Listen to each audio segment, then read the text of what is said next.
Bom dia! Tudo bem com você? Se não tiver, é só falar, hein? Tamo junto.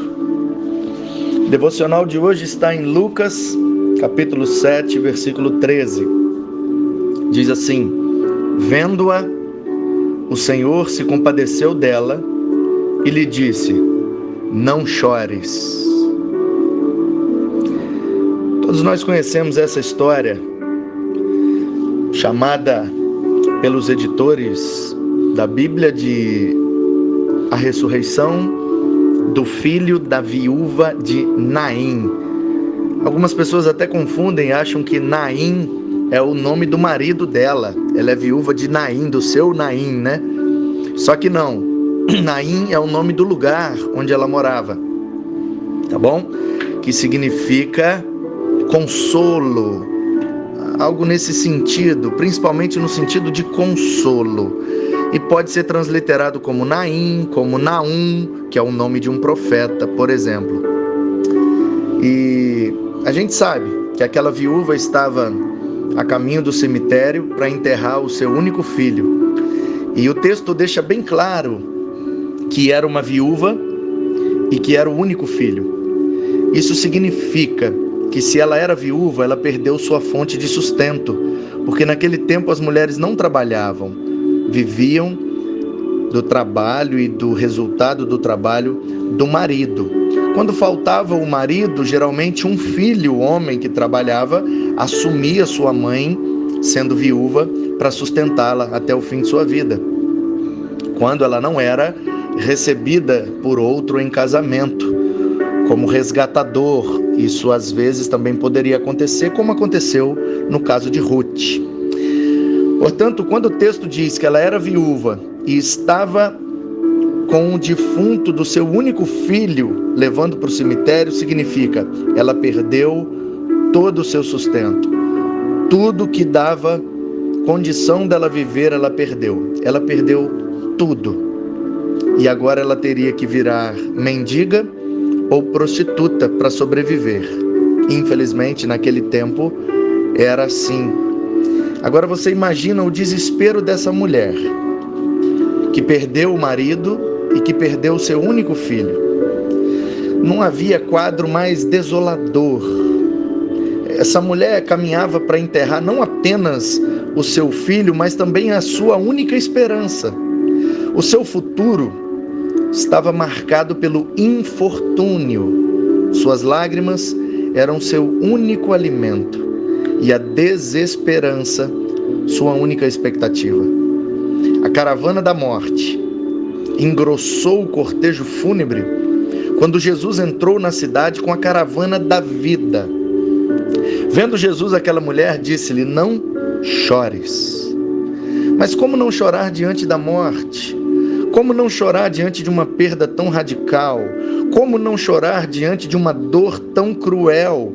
Como não chorar vendo sua única esperança se esvair diante dos seus olhos? Jesus parou o cortejo, tocou o caixão ao defunto: Jovem, eu te mando, levanta-te. O moço, aquele jovem, aquele menino, isso significa que ele não era criança, ou seja, ele tinha mais de 12 anos. Mas também significa que ele não era um homem, então ele não tinha mais de 30 anos, ele tinha entre 12 e 30. E ele despertou da morte e se levantou do caixão.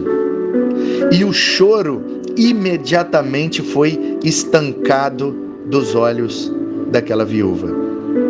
Talvez você esteja vivendo um drama pessoal, um drama familiar, ou alguma adversidade que está roubando a sua paz. Talvez você venha atravessando os vales escuros, noites sem dormir, madrugadas complicadas.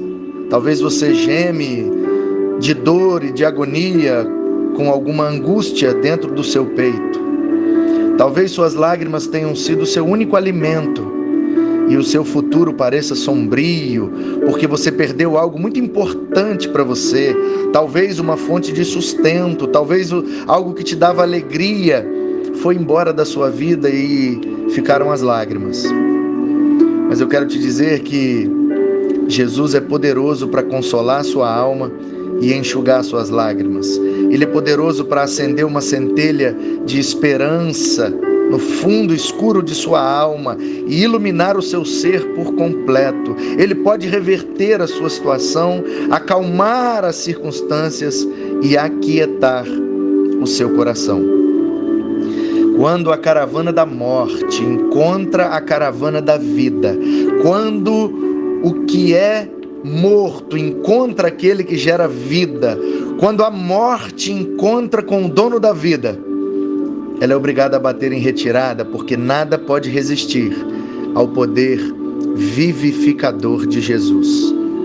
O meu desejo para você é que você seja vivificado, vivificada em Cristo, que Ele seja sua fonte de alegria e que Ele estanque as lágrimas dos seus olhos e que Ele abrace sua alma de maneira tão confortadora que você vai ver raiar no fundo escuro de sua alma uma luz brilhante a te apontar um novo caminho, um recomeço, uma nova história, um novo momento. Algo novo pode surgir na sua vida hoje. Basta que você permita que o dono da vida toque em você, naquela área que está morta.